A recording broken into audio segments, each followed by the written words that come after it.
Hello guys, in the previous video we discussed about various classes of IP addresses and how to determine the network ID and the host ID part of a given IP address. In this video we are going to study the 2-level and 3-level classful addressing. Now when we want to send a packet from one system to another system, the minimum requirement is we must know the sender address and the destination address. So the main purpose of IPv4 addressing is to define the destination of the IP packet. And as we all know that the internet is a collection of many networks, means the internet is a combination of multiple LANs and a MAN, and smaller networks are also included in the internet. Now each address in the classful addressing contains two parts, that is the network ID part and the host ID part. The network ID is of n bits and the remaining 32 minus n bits is reserved for host ID purpose, that we have discussed in the previous video.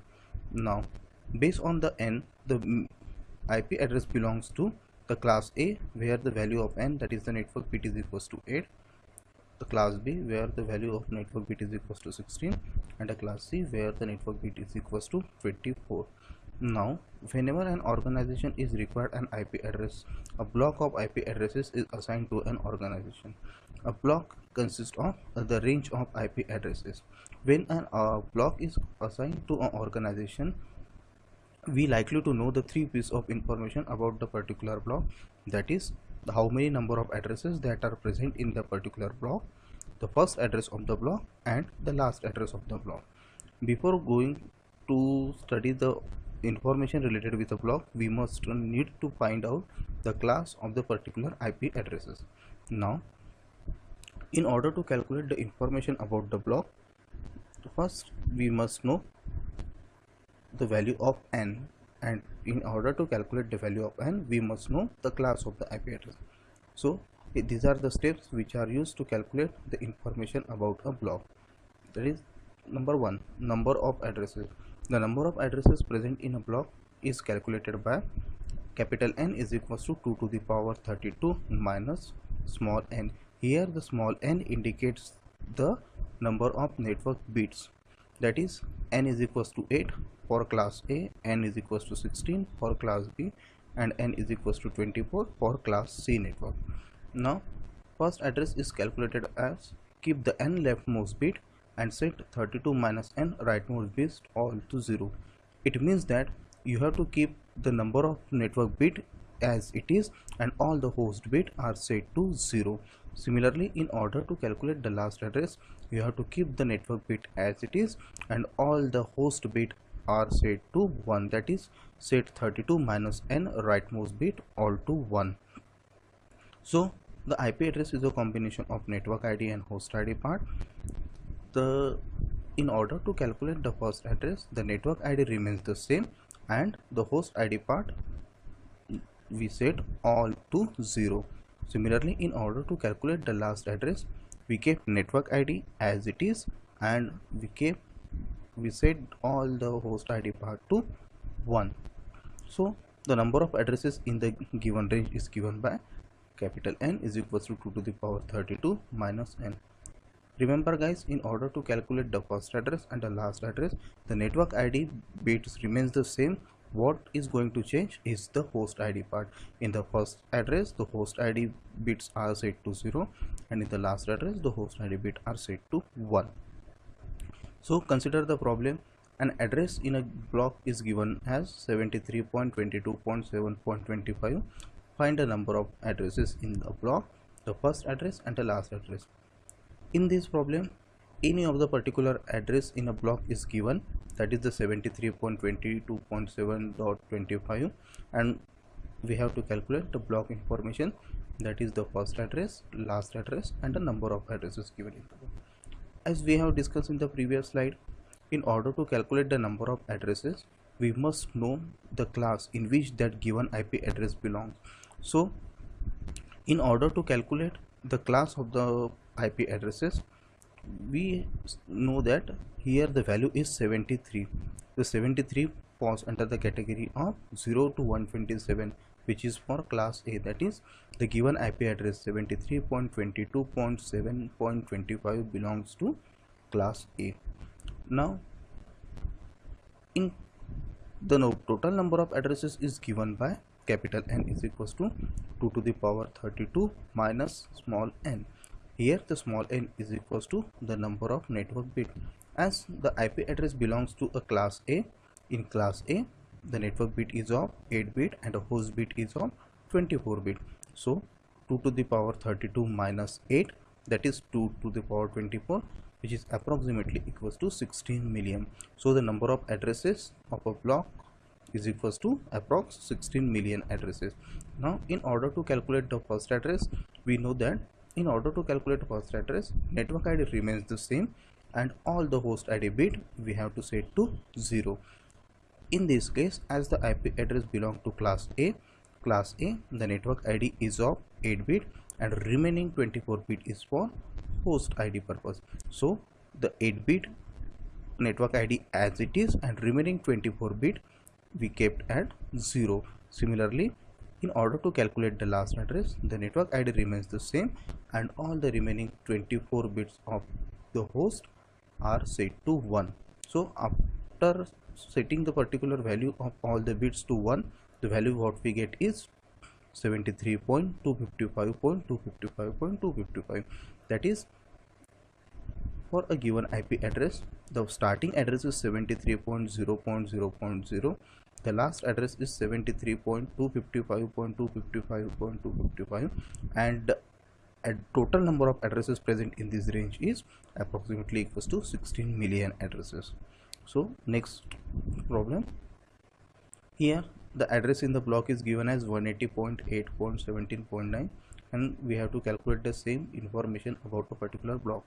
Here 180.8, it belongs to category B, and in class B the network ID is of 16 bit and host ID is of 16 bit. So the total number of addresses is given by 2 to the power 32 minus n. So what is the value of small n here? Small n is the number of network bits. As the IP address belongs to class B, the network bit is equals to 16. So 2 to the power 32 minus 16, that is 2 to the power 16, which is equals to 65536. The first address is given by keep the network bit as it is and change the host bit to 0. Here the network bit is 180.8, so I have kept 180.8 as it is and remaining bits are set to 0, that is 0.0. In order to calculate the last address, the network bit remains the same, that is 180.8 remains the same and all the host bit are set to 1 and the values of all one is 255. So the last address is 180.8.255.255. We move to the next problem. Here an address of a block is given as 200.11.8.45. The first step is to determine the class, as 200 belongs to a class C because the class C of having the range of 192 to 223. So these IP addresses belong to class C. In class C, the network ID is of 24 bit and the host ID is of 8 bit. So the total number of addresses is given by 2 to the power 32 minus n. What is the value of small n? That is 24. 2 to the power 32 minus 24, that is 2 to the power 8, which is equals to 256. The total number of addresses present in the block is 256. In order to calculate the first address, network ID remains the same and all the host ID bits are set to 0. Here the network ID is 200.11.8. Why? Because class C has 24 bit of network and 8 bit of host ID. So we kept 200.11.8 as it is and all the host ID bit are set to 0. In order to calculate the last address, the network bit, that is 200.11.8, remains the same and the values of all the host bit are set to 1, that is 255. So the last address is 200.11.8.255. Now at the initial level, IPv4 is designed for a 2-level addressing, but because of two main reasons, the 3-level addressing has been implemented. The two reasons mainly consist of: number one, when there is a large network, it is very much difficult to manage that network. So it becomes easier when the network is divided into subpart for easy management purpose. And also blocks of class A and class B are assigned to the users, and the blocks, as the number of user increases, the blocks in class A and class B are almost depleted. So now it is, in order to still provide the IP addresses to the organization, the block will be divided into a smaller sub block and share the particular addresses. The idea of the splitting a large block into a smaller block and assign the smaller block to an organization is called as the subnetting. Here a large block of addresses is given and the block is divided into a multiple several block, and this overall concept is called as a subnetting. So in subnetting we have to create a subnet mask for each subnetwork, because we must have to identify the each subnetwork individually. The subnetwork has a subnet ID part and host ID part. This is the IPv4 where the network ID part and the host ID part. So whenever the subnetwork is done or subnetting is done, then it needs more and more network bits, because the subnetwork consists of the network inside a network. So we must know the extra information about the network. In order to calculate this, we have to reduce the host ID bits and assign it to the subnet marks.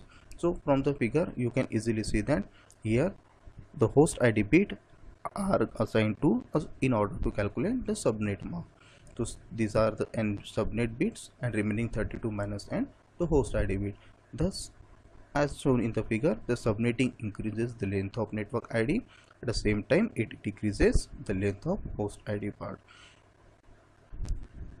Now in order to calculate the subnet for each network, the subnet ID is given by n sub is equals to n plus log to the base 2 s, where n sub is the length of each subnet ID, small n is equals to the length of network ID, and plus s is equals to the number of subnet.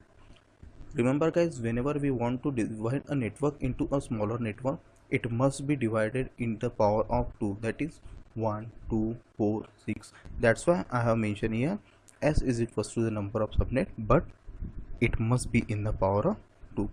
In order to identify the subnet, we have to use a subnet address. With that is, when the network is subnetted, the first address in the subnet is the identifier of the subnet, and the subnet addresses is used by a router to route the packet designed for a subnet, designed for that particular subnet. Now the subnet masks and the IP addresses are performing a AND operation in order to calculate the subnet addresses. Now this is all about a subnetting. Now we move to the next topic, that is supernetting. As we know that the class A and class B IP addresses are used by a large organizations and is been depleted. So in order to overcome this, there is another concept, that is supernetting. The class C IP addresses consist of large number of networks, but the host connected in a class C is 2 to the power 8 is equals to 256. Thus for a smaller organization, it is better to combine several class C blocks into a single block, so that the large number of IP addresses can assign to a particular organization. So supernetting is a combination of several class C blocks to create a large range of addresses. The supernet mask is a reverse as that of subnet mask. That is, the subnetting increases the length of network ID and decreases the length of host ID.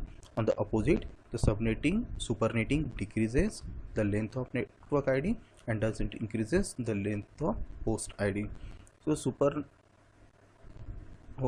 supernet ID for each network is given by n super is equals to n minus log to the base 2 c, where n super is the length of supernet ID, small n is equals to the length of network ID, and here c, the c means the number of class C blocks that has to be combined, and the class C block that has to be combined must be also in a power of 2.